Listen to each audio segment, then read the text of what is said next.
بسم اللہ الرحمن الرحیم۔ السلام علیکم۔ آج ہماری جو نظم ہے ایک کمرہ امتحان میں جماعت ہشتم، جسے امجد اسلام امجد نے لکھا ہے، صفحہ نمبر 101۔ اس کے اہم نکات درج ذیل ہیں۔ امجد اسلام امجد عالمی شہرت یافتہ شاعر، ادیب، ڈرامہ نگار اور ماہر تعلیم ہیں۔ شاعر نے اس نظم میں پرچہ دینے والوں کی کیفیت بیان کی ہے۔ پرچہ نہ آنے کی صورت میں وہ دوسروں کے پرچوں کو رہنما سمجھتے ہیں۔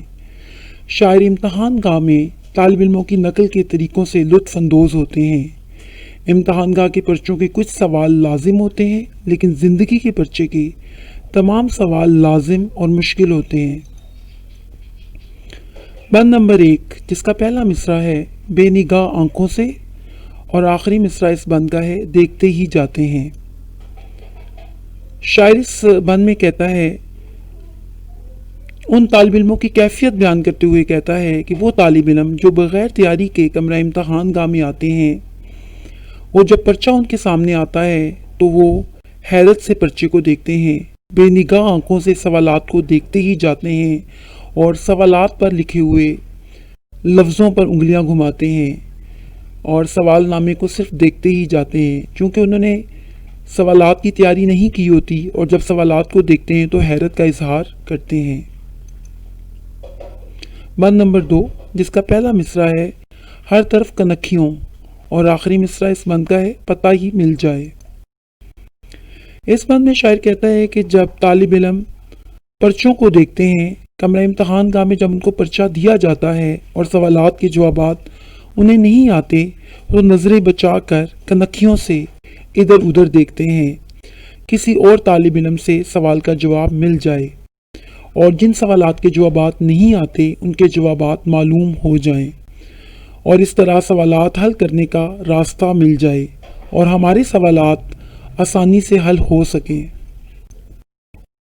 بند نمبر 3، جس کا پہلا مصرع ہے مجھ کو دیکھتے دیکھتا ہی رہتا ہوں۔ اس بند میں شاعر کہتا ہے، شاعر اس بند میں ان طالب علموں کی کیفیت بیان کرتا ہے جو کہ بغیر تیاری کے کمرہ امتحان میں آتے ہیں۔ جب طالب علم نگران کو دیکھتے ہیں تو نگران کو دیکھتے ہی وہ جوابی کاپی پر حاشیے لگانا شروع کر دیتے ہیں اور بعض اوقات دائرے بناتے ہیں اور ایسے ظاہر کرتے ہیں جیسے انہیں پرچے کے تمام سوالات آتے ہیں، لیکن در حقیقت انہیں سوالات کے جوابات نہیں آتے، اور وہ اس طرح وہ سوالات کے جوابات حاصل کرنا چاہتے ہیں۔ شاعر کہتا ہے کہ ایسے منظر مجھے امتحان گاہوں میں نظر آتے ہیں۔ امتحان گاہوں میں طالب علم کو ایسے کرتے ہوئے دیکھتا رہتا ہوں۔ بند نمبر 4، جس کا پہلا مصرع ہے نقل کرنے کے اور آخری مصرع ہے ایک سوال آیا ہے۔ شاعر ان طالب علموں کی کیفیت بیان کرتے ہیں جو کہ بغیر تیاری کے کمرہ امتحان میں آتے ہیں۔ جب انہیں سوالات کے جوابات نہیں آتے تو وہ نقل کرنے کے لیے نت نئے طریقے اپناتے ہیں۔ شاعر کہتا ہے کہ جب میں انہیں نقل کے نت نئے طریقے اپناتے ہوئے دیکھتا ہوں تو لطف اندوز ہوتا ہوں اور اس کا احوال اپنے دوستوں کو بھی بتاتا ہوں۔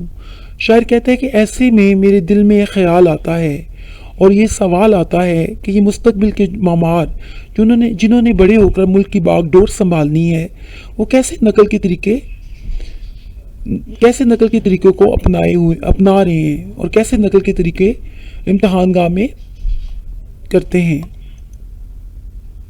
بند نمبر 5، جس کا پہلا مصرع ہے وقت کی عدالت، سب سوال مشکل ہیں۔ اس بند میں شاعر کہتا ہے کہ وقت کی عدالت میں اور زندگی کی صورت میں، یعنی جو وقت گزرتا ہے، وقت کا پہیہ چلتا رہتا ہے، ہماری زندگی کے واقعات بھی چلتے رہتے ہیں اور زندگی کے واقعات میں کوئی کمی نہیں ہوتی اور ہماری زندگی میں یہ واقعات رونما ہوتے رہتے ہیں۔ شاعر کہتے ہیں کہ یہ سوالات زندگی کے پرچے کی صورت میں ہمارے سامنے آتے ہیں اور ہمارے ہاتھوں میں بھی ایسا ہی سوال نامہ آتا ہے، اور شاعر کہتا ہے کہ میں حیرت زدہ ہوں کہ یہ سوالات کس نے بنائے ہیں، مجھے ان سوالات کے بارے میں کچھ سمجھ نہیں آتی۔ شاعر کہتے ہیں کہ اسی طرح زندگی کے پرچے کے سوالات بھی ہمارے سامنے آتے ہیں، اور زندگی کے پرچے کے سوالات ایسے ہیں جن کے تمام سوال حل کرنا ضروری ہیں۔ اگرچہ یہ تمام سوال مشکل اور لازم ہیں، لیکن انہیں حل کرنا ضروری ہے۔ اور زندگی کے پرچے کے سوالات زندگی میں خوشی اور غم کے واقعات کی صورت میں سامنے آتے ہیں، اور ان کا ہم سب کو سامنا کرنا پڑتا ہے۔ انہیں ہم کسی بھی صورت میں چھوڑ نہیں سکتے۔ آخری بند ہے اس نظم کا، جو کہ بے نگاہ آنکھوں سے شروع ہوتا ہے، اور آخری مصرع ہے دیکھتا ہی جاتا ہوں۔ شاعر اس بند میں کہتا ہے کہ میرے ہاتھوں میں بھی زندگی کا پرچہ ہے۔ جس طرح طالب علموں کے ہاتھوں میں امتحان کا پرچہ ہوتا ہے، اسی طرح میرے ہاتھوں میں زندگی کا پرچہ ہے۔ جب زندگی کا پرچہ میرے ہاتھوں میں آتا ہے تو میں پرچے کے ان بنے لفظوں پر انگلیاں گھماتا ہوں۔ یوں لگتا ہے کہ ان لفظوں سے میں ناآشنا ہوں، میں ان لفظوں کو نہیں جانتا، یعنی میری زندگی میں جو واقعات ہیں میں ان کو نہیں جانتا۔ میری کیفیت بالکل ان طالب علموں کی طرح ہوتی ہے جو بغیر تیاری کے کمرہ امتحان میں آتے ہیں، اور وہ ایسے پرچے کو دیکھ کر حیران ہوتے ہیں اور ادھر ادھر دیکھتے ہیں، سوالات حل کرنے کی کوشش کرتے ہیں۔ شاعر کہتے ہیں کہ میری کیفیت بالکل ان طالب علموں کی طرح ہوتی ہے۔ شکریہ۔